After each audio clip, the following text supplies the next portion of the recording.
주께서 이 시간 우리의 물질도 우리의 마음도 연락하여 주시고 하늘의 신령한 복과 땅의 풍성한 것들로 채워주셔서 세상에 나아가 넉넉히 주님과 함께 이길 수 있도록 은혜를 부어 주옵소서.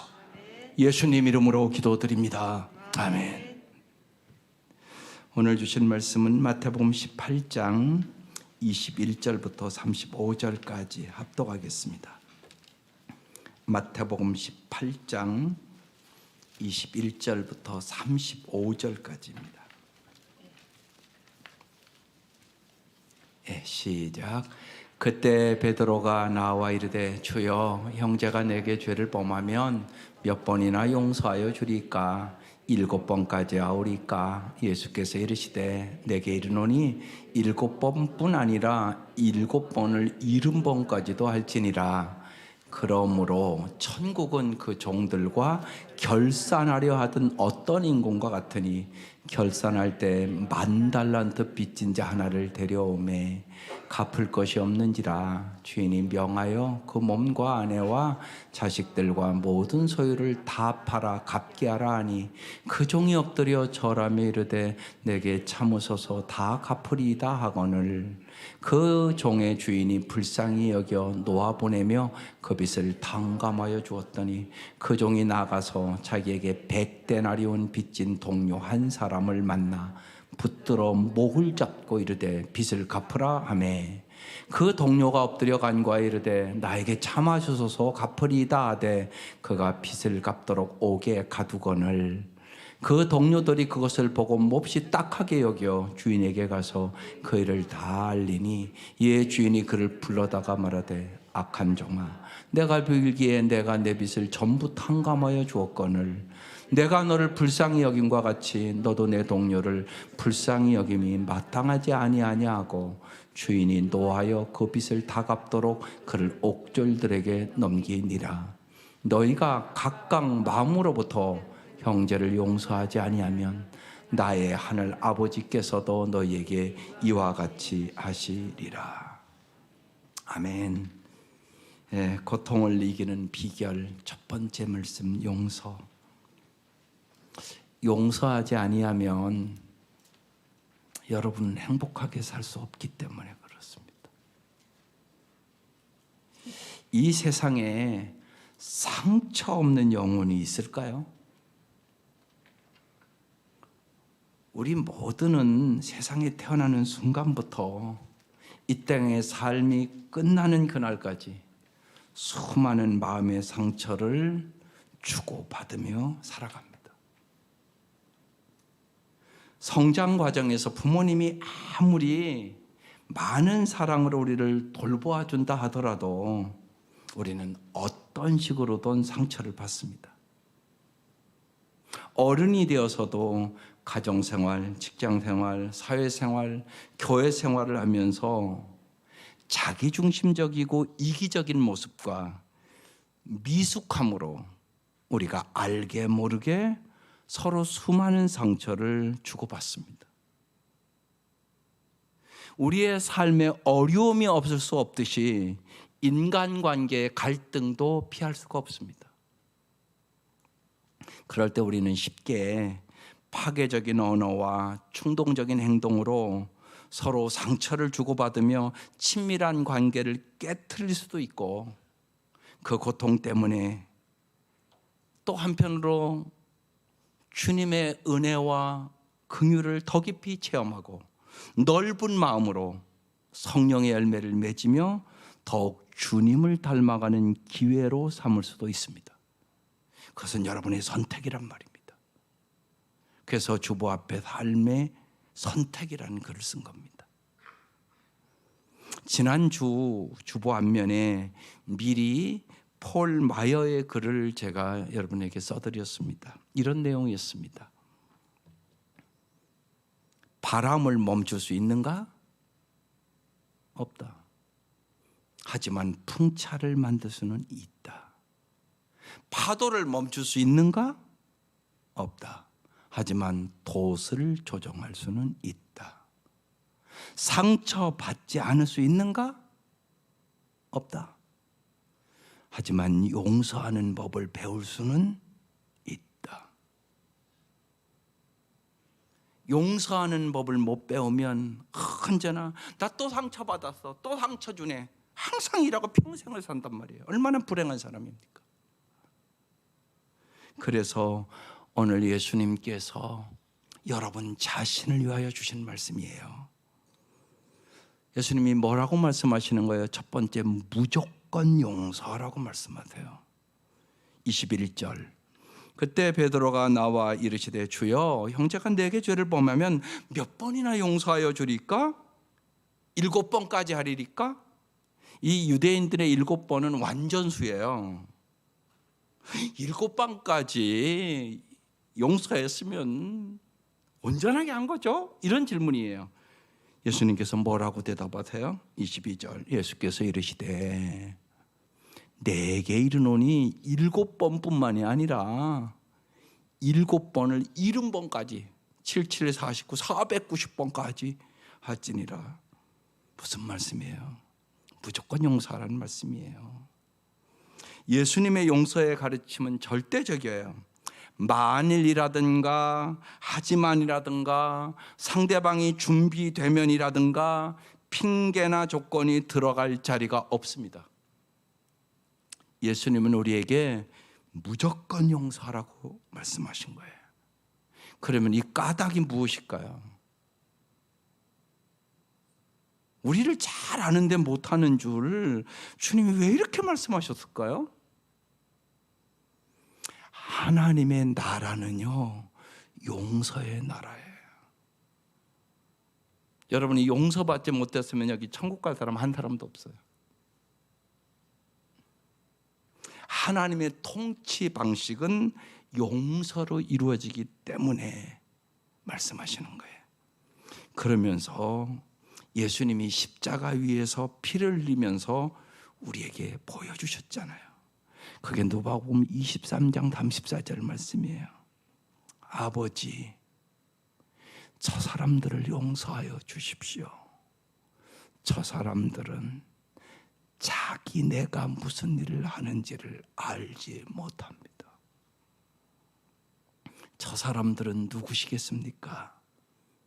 가룟 유다를 비롯해서 유다의 최고 법정에 있는 사람들, 바리새인들, 서기관들, 또한 빌라도, 예수님이 십자가 위에서 자신을 배반한 이들을 용서해 주시기를 기도하고 계십니다.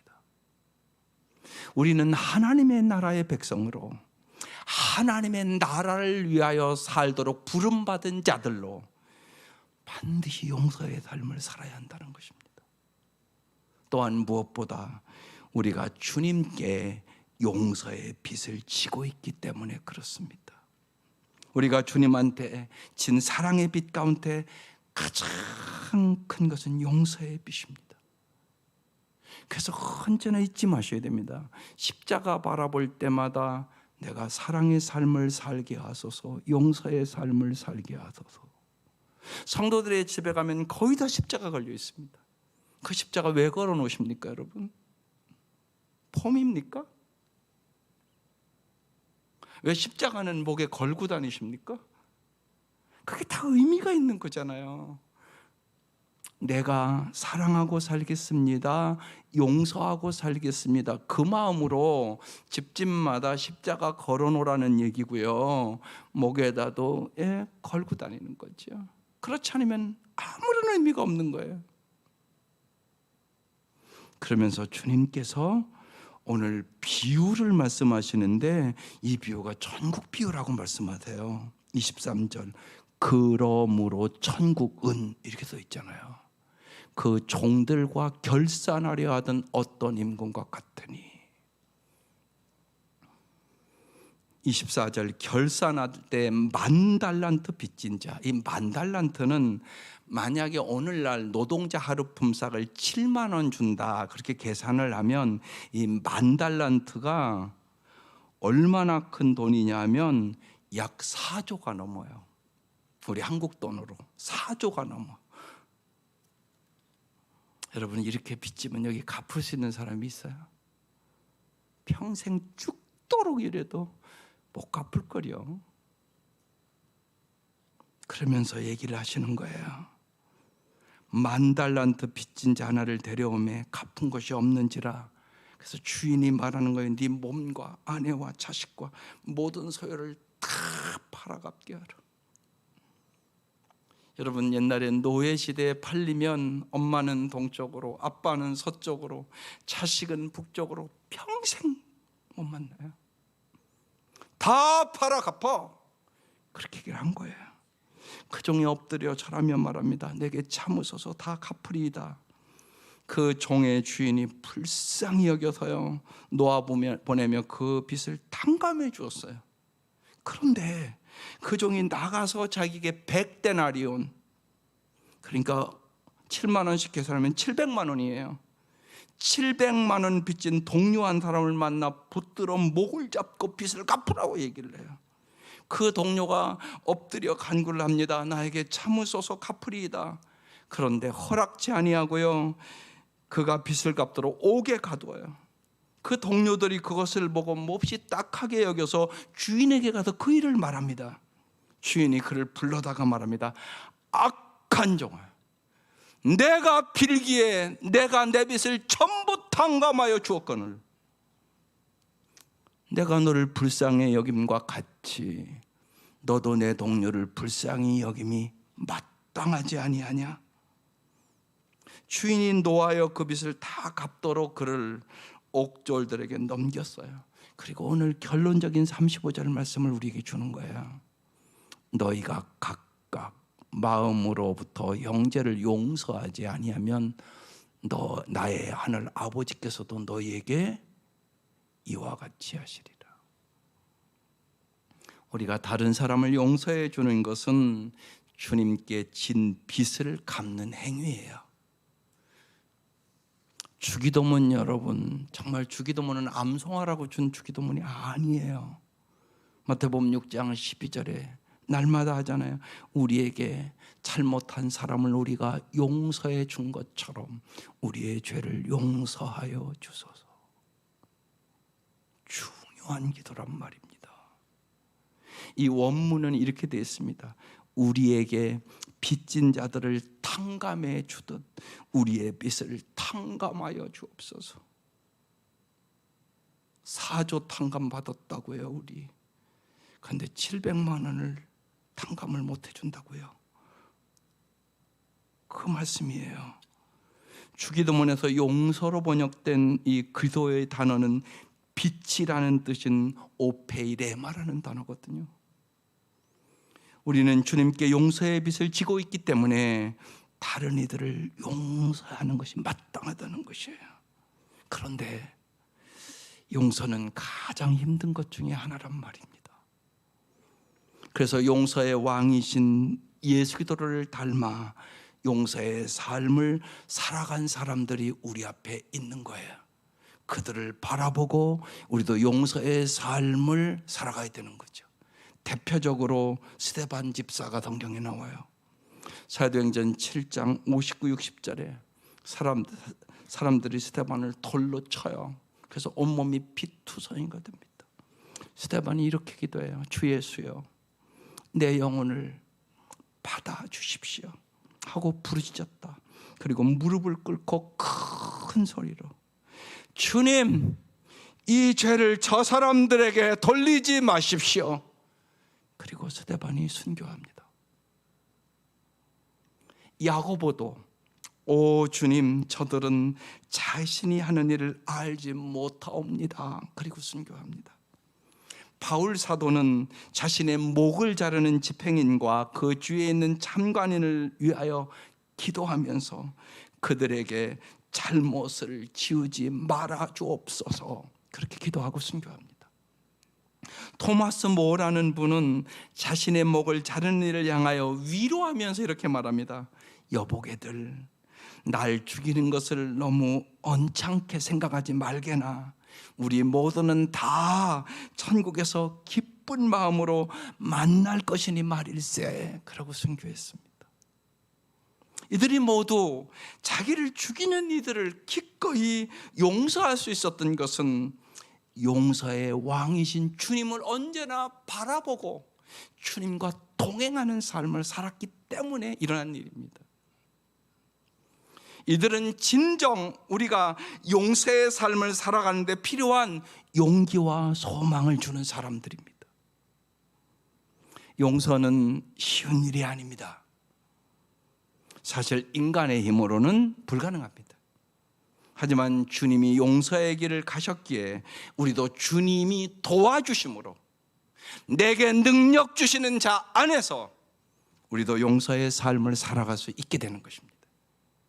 스페인의 어느 수도원 성당 고해소 위에 달린 십자가의 예수님은 오른팔이 축 늘어져 있다고 합니다. 그 사연은 오래전 그 고해소에 어느 신자가 와서 엄청난 죄를 고백했습니다. 이때 이 고해를 받는 신부는 다른 죄는 다 용서해도 너의 그 죄만은 용서할 수가 없다고 말했다고 합니다. 바로 그때 고해소 위에 걸려있는 십자가 상에서 예수님의 오른팔이 움직이면서 그 신자의 죄를 무조건 용서한다는 뜻으로 그 손이 십자가를 딱 긋더니 툭 떨어지더라는 거예요. 그부터 이 십자가상 예수님은 오른팔이 느려져 있었다는 것이에요. 우리는 이렇게 십자가 걸어놓지만 여러분 가톨릭 성당에 가면 꼭 예수님이 이렇게 달려있는 것들을 걸어놨습니다. 그 팔이 내려갔다는 것이에요. 주님은 우리를 조건 없이 용서해 주셨습니다. 그리고 우리가 그 은혜로 구원받았음을 믿습니다. 그래서 우리에게도 용서하라고 말씀하시는 것입니다. 그러면 구체적으로 정말로 효과적인 용서 방법은 무엇일까요? 어떻게 하면 여러분 정말 용서하고 살 수 있겠습니까? 에베소 4장 30절 말씀을 언제나 일단은 여러분 암송하십시오. 서로 친절하게 하며 불쌍히 여기며 서로 용서하기를 하나님이 그도 안에서 십자가에서 너희를 용서하신 것 같이 하라. 이 말씀을 우리의 삶 속에서 적용하기 위해서 여러분 몇 가지를 구체적으로 말씀을 드리겠어요. 꼭 해보시기 바라요. 첫 번째, 베개를 가지고 십자가 앞에 앉으세요. 십자가 앞에서 나에게 상처를 준 사람들에게 맺힌 분노와 적개심과 그 한을 강렬하게 표현을 하셔야 돼요. 입에서 나오는 대로, 가슴에서 나오는 대로 다 토하고 뱉어야 돼요. 욕을 해도 괜찮아요. 시편에는 그런 것들이 많이 기록되어 있어요. 요새 여러분이 나눈 시편 55편에도 주여 그들을 멸하소서, 그들의 혀를 잘라버리소서 막 그래요. 원수들 저것들 갑자기 죽여주십시오. 그들이 산채로 무덤에 내려가게 해주십시오. 막 그렇게 다윗이 기도해요. 그러니까 여러분도 그렇게 하란 얘기예요. 여러분 마음속에 그런 분들이 있으면 괜찮아요. 이 연병할 놈, 이 개자식들, 이 죽일 놈의 자식 확 깔아 뭉개라. 이게 중요하다고요. 감정적인 홍수에 빠져서 무분별하거나 극단적인 행동을 하지 않기 위하여 감정 표출이 중요해요. 그렇지 않으면 여러분의 감정을 여러분이 다스릴 수 없어요. 그걸 잘 깨달으셔야 돼요. 상처에서 치유되려면 화를 노출하는 용기가 반드시 필요해요. 마음의 평화를 여러분이 누리고 싶다면 하나님 앞에서 격한 감정과 부정적인 감정을 있는 그대로 표현해야 돼요. 그래야 여러분의 마음이 정화되고 순화될 수 있는 것이에요. 분노가 극에 달하고요, 참기 어려우면 어떻게 한다고요? 주먹으로 옆에 놓아둔 베개를 쳐라. 그래서 지금 아까 1번 아직 안 끝났는데 뭐냐, 베개 옆에 가지고 그렇게 써는 거예요. 이게 무슨 말인가 잘 알아들으세요. 저는 상담을 하잖아요. 이래요. 남편에 대한 분노가 너무나 크니까 목사님, 저 어항 갔다가요 남편에게 팍 던지고 싶어요. 그러면 막 울어요. 여러분 중에 그런 가정도 있을 수 있어요. 이 자리에 그냥 이거 확 던져서 막 팡 깨지는 거 보고 싶다는 거예요. 그러면 조금 무서우니까 베개를 데리고 막 때리는 거예요. 그래서 베개를 가지고라고 쓴 거예요. 이게 여러분 필요하지 않은 게 아니에요. 꼭 필요해요. 여러분의 그 답답하고 막 그런 거 있으면요, 꼭 그렇게 하세요. 그래서 베개를 가지고요, 막 때리기도 하고요, 벽에다 막 팍 던지세요. 그러시면 여러분의 감정이 표출이 돼서 주님이 여러분의 감정을 순화시켜 주시기 시작해요. 이게 첫 번째 해야 될 일. 두 번째, 증오심에 벗어나 맺힌 안을 풀고 싶다는 바람을 주님께 꼭 말씀드리셔야 돼요. 피 흘리는 상처에 여러분 날마다 미움의 물을 주면서 화병에 걸리고 심지어는 암에 걸려서 더 이상 억울하게 살고 싶지 않다는 바람을 주님께 말씀드려야 돼요. 주님, 내가 이렇게 원망하고 이렇게 불평하고 정말 이렇게 마음 아파하고 이렇게 답답하게나 살고 싶지 않아요, 주님. 그러면서 고백하셔야 돼요. 더 이상 나의 억울함을 사람들에게 호소하면서 동정을 구하고 살고 싶지 않다고 주님 앞에 말씀을 드리셔야 돼요. 그래서 여러분, 우리가 고백할 때 구원의 역사가 일어나는 거예요. 세 번째, 십자가에 달리신 주님, 나의 모든 죄를 아까 말씀처럼 사조를 탕감해 주신 그 주님을 바라보는 것이에요. 억울하게 돌아가셨지만 하늘 품지 않고 사랑뿐이신 주님을 바라보는 것이에요. 십자가에 달리신 예수님을 바라보면서 당신의 한 맺힌 사건과 예수님의 억울함을 생각해 보는 거예요. 이 세상에서 우리가 겪는 어떠한 불의도 예수님께서 십자가에서 겪으신 사건보다 더 불의하지는 않다는 것을 주님이 깊이 내 마음속에 새겨주세요. 하나님을 향하여 어찌하여 나에게 이런 비극이 일어난지 물어보세요. 하나님, 어찌하여 내 아들을 데려갔단 말입니까? 하나님, 어찌하여 나에게 이런 고통을 준단 말입니까? 이게 무지하게 중요해요. 예수님께서도 하나님께 어찌하여 나를 버리셨습니까? 하고 울부짖으면서 십자가에서 기도하세요. 그게 마가복음 15장 34절 말씀이에요. 예수님께서 크게 소리를 지르세요. 엘리 엘리 라마 사박다니, 나의 하나님 나의 하나님 어찌하여 나를 버리셨나이까? 예수님이 그렇게 기도하세요. 버림받아 보신 예수님이 돼요. 버림당함에 대한 절망의 말씀이에요.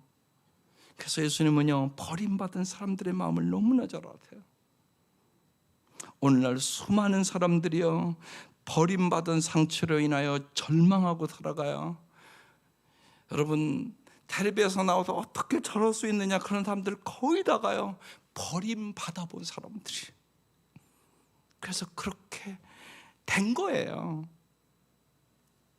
그런데 예수님께서는 바로 그 절망을 십자가에서 경험하셨던 것이에요.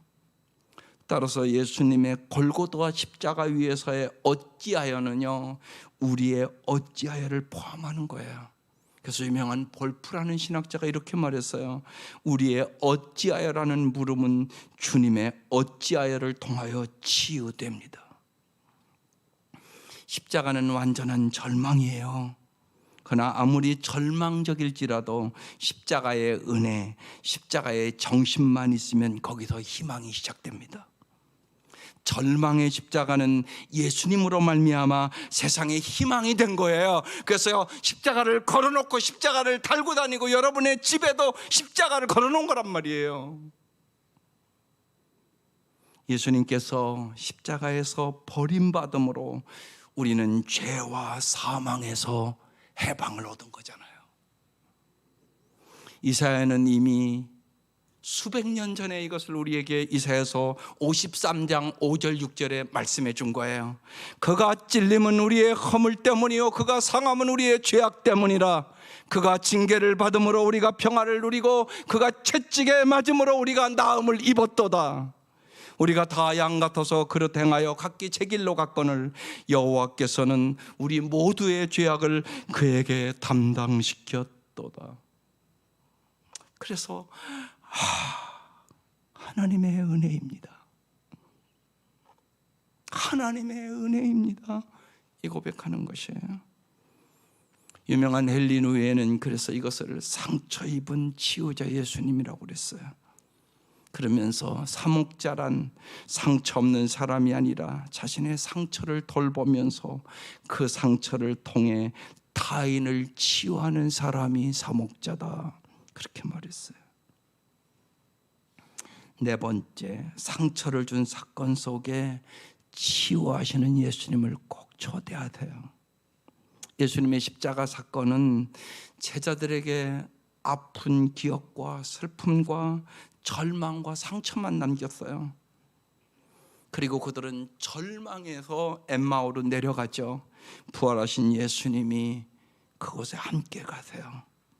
그리고 그들의 아픔을 들어주시고요, 그들의 상처에 사랑으로 응답하시고요, 그들에게 그 사건을 해석해 주세요. 그리고 제자들의 마음은 뜨거운 감동으로 새로운 희망을 갖고 살아가요. 그게 누가복음 24장의 말씀이에요. 바로 그날 두 제자가 예루살렘에서 11km쯤 떨어진 엠마오라는 마을로 내려가면서 최근에 일어난 모든 일에 대하여 서로 이야기하고 있었다. 그들이 서로 이야기하며 토론하고 있을 때 예수님이 가까이 가셔서 그들과 동행하셨다. 주님은 오늘도 여러분과 동행하기를 원하세요, 날마다. 그러나 그들은 예수님을 보고도 알아보지 못했다. 예수님이 그들에게 너희가 길을 가면서 무슨 이야기를 하고 있느냐 하고 물으시자 그들은 슬픈 표정을 지으면서 멈춰섰다. 그때 글로벌하는 사람이 예수님께 당신은 예루살렘에 있으면서 최근에 일어난 일을 혼자만 모르고 계십니까? 하였다. 그래서 예수님이 무슨 일이냐 하고 물으시자 그들은 이렇게 대답하였다. 나사렛 예수님에 대한 일입니다. 그분은 하나님과 모든 백성 앞에서 행동이나 말씀에 능력 있는 예언자였습니다. 그런데 대제사장과 우리 지도자들이 그분을 넘겨주어 사형 선고를 받게 하고 십자가에 못 박았습니다. 우리는 그분이 이스라엘을 구해 주실 분, 구원자라고 잔뜩 기대했었는데 말입니다. 어디 이뿐이겠습니까? 이런 일이 일어난 지 사흘이나 되었는데 우리 가운데 어떤 여자들이 우리를 깜짝 놀라게 했습니다. 그들은 새벽에 무덤에 갔다가 예수님의 시체는 보지 못하고 돌아와서 천사가 나타나 그분이 살아나셨다고 말하더라는 이야기를 해주었습니다. 그리고 우리와 함께 있던 몇 사람도 무덤에 가보고 여자들이 말한 것이 사실임을 확인했으나 예수님은 보지 못했습니다. 그래서 예수님은 그들에게 너희는 정말 미련하고 예언자들이 말한 모든 것을 더디 믿는구나.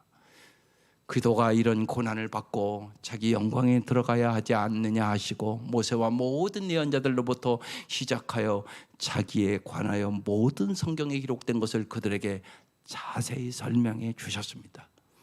그들이 가려고 하는 마을에 가까이 갔을 때 예수님이 더 가시려고 하시자 그들이 강력하게 권하여 저녁때가 되어 날이 이미 저물었습니다. 우리와 함께 묵었다가 가십시오 했다. 그래서 예수님은 그들과 함께 묵으려고 이제 집에 따라 들어갔습니다. 예수님이 그들과 함께 식탁에 앉아 빵을 들고 감사기도를 드리신 후에 떼어서 그들에게 줬습니다. 그들의 눈이 열렸습니다. 예수님을 알아보았습니다. 여러분도 영혼의 눈이 열릴 수 있기를 바랍니다. 그러자 예수님은 순식간에 사라져 보이지 않으셨습니다. 그들이 길에서 그분이 우리에게 말씀하시고 성경 말씀을 설명해 줄 때 우리의 마음이 속에서 뜨겁지 않더냐 하고 서로 말하였습니다. 그리고 그들이 즉시 일어나 예루살렘으로 돌아가 보니 11 제자가 다른 사람들과 함께 모여서 주님이 정말 살아나 시몬에게 나타나셨다는 이야기를 하고 있었습니다. 그래서 두 제자도 길에서 있었던 일과 예수님이 빵을 떼어주실 때 그분을 알아보게 되었던 일을 이야기해 주었습니다. 오늘도 주님, 부활하신 주님은 여러분과 동일하게 이 말씀대로 역사하심을 믿습니다. 상처의 기억을 치유할 때 우리는 언제나 예수님과 함께 대화를, 마음을 나누어야 합니다. 예수님의 눈으로 우리의 과거와 사건을 바라봐야 합니다. 여러분, 인생은 해석입니다. 예수님이 해석해 주시는 말씀을 잘 들으셔야 합니다. 상처가 클수록 맺힌 상처를 치유하는 데는 물론 시간이 필요합니다. 그 상처로 인하여 더 영향을 받지 않는다고 생각할 때까지 여러분 꼭 깊은 기도를 하시기 바랍니다. 치유는 과정이기 때문에 그렇습니다. 주님은 우리의 상처를 치유해 주고 그 아픔을 사명으로 만듭니다. 그래서 나와 똑같이 아픔 당하고 주님 앞에 치유받은 내 경험을 그 아픔 속에 있는 사람들과 붙입니다. 꼭 그렇습니다. 그래서 여러분 꼭 상처받은 치유자가 될 수 있기를 주의 이름으로 축원합니다. 용서란 상처에서 비롯한 우라와 분노의 악순환에서 해방되는 겁니다. 주님은 언제나 우리를 해방시켜 주시는 분이십니다. 또한 용서는 내면의 평화와 자유와 힘을 되찾는 것입니다. 회복시켜 주는 것입니다. 또한 용서는 있었던 일을 잊는 것이 아닙니다. 안 잊혀집니다. 용서는 다시는 같은 일로 상처받는 일이 없도록 기억하는 것입니다. 저는 이것을 제 구체적으로 3가지로 합니다. 상처받지 않기 위해서 기억하며 노력합니다. 하나는 언제나 그런 일이 있으면 기대하지 않는다. 언제나 기대하면서 상처를 제가 받더라고요. 그래서 희망을 갖고 기도한다. 또 하나는 부정적으로 추측하지 않는다. 그래서 5+3은 2. 오해할 때 내가 옳다는 생각에 사로잡히지 않고 3발 뒤로 물러서 보면 이해가 된다.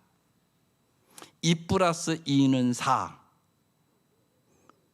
이해하고 또 이해를 더하면 사랑이 된다. 사람을 잘 이해하면 저 사람이 그래서 그랬구나. 그게가 이해가 되는 것이에요.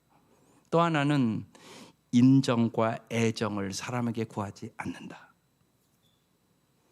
인정받으려고 하다가 애정받으려고 하다가 상처 입잖아요. 그래서 언제나 주님의 그 사랑과 그 은혜로 참다운 자유를 주시는 주님을 바라본다. 이 3가지를 제가 해봤더니 상처를 덜 받더라고요. 에베소 4장 32절 서로 친절하게 하며 불쌍히 여기며 서로 용서하기를 하나님이 그도 안에서 너희를 용서하심과 같이 하라. 이 세상은요 죄악으로 죄 때문에 다만 불행하고 불쌍한 사람들이 존재하는 것입니다. 우리가 계속 누릴 수 있는 행복, 유일한 행복이 세상에 있다면 그것은 서로 용서하고 서로 이해하고 서로 사랑하는 것입니다. 주님의 십자가의 대속의 은혜를 생각하며 내가 4조 탕감받은 사람인데 저 700만 원을 탕감하지 못해 말이 안 되지. 이 생각을 자꾸 마음속에 하시면서 정말로 여러분 서로 용서하며 서로 불쌍히 여기며 서로 이해하며 살아갈 수 있기를 주의 이름으로 축원합니다.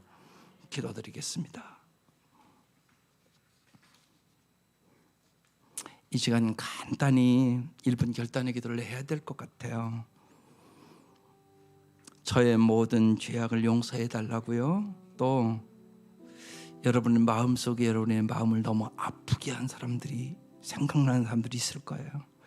그분들을 용서할 힘을 달라고 기도하세요. 그것이 부모일 수도 있어요. 부모님을, 우리 아버지를, 우리 어머니를, 우리 형제를 용서하게 해달라고 꼭 기도하세요. 제가 가장 용서하기 힘든 사람, 결코 용서할 수 없다고 생각하는 그 사람을 용서하게 해달라고 꼭 기도하세요. 그래야만 여러분이 해방을 얻을 수 있고요, 주님의 은혜 속에 살아갈 수 있거든요. 성령님, 제 마음속을 밝게 비추어 달라고, 그래서 이제 항상 기쁨과 감사와 찬양 속에 살게 해달라고 간절히 여러분 잠깐 기도할 수 있기를 바랍니다.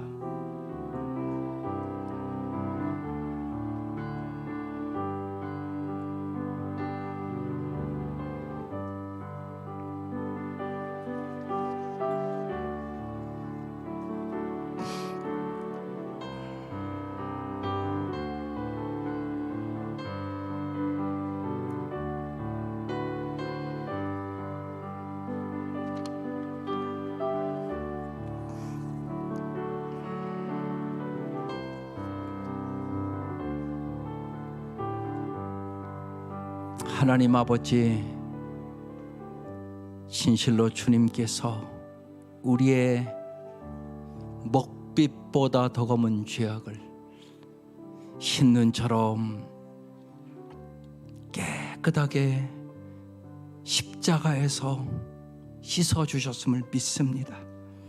주님의 이 은혜를 진실로 기억하게 하여 주시고, 우리의 마음을 아프게 한 사람들, 내가 용서하기 가장 힘든 사람들, 결코 용서할 수 없다고 생각하는 그 사람들을 용서할 수 있는 힘을 이 시간 허락하여 주셔서 성령님의 능력으로 우리의 마음 속에 이제는 기쁨과 감사와 찬양이 넘치는 삶을 살게 하여 주옵소서. 예수님의 이름으로 기도드립니다. 아멘. 이제 세례식을 하려고 합니다. 2, 3분 조아진 두 분 앞으로 나와 주시기 바랍니다.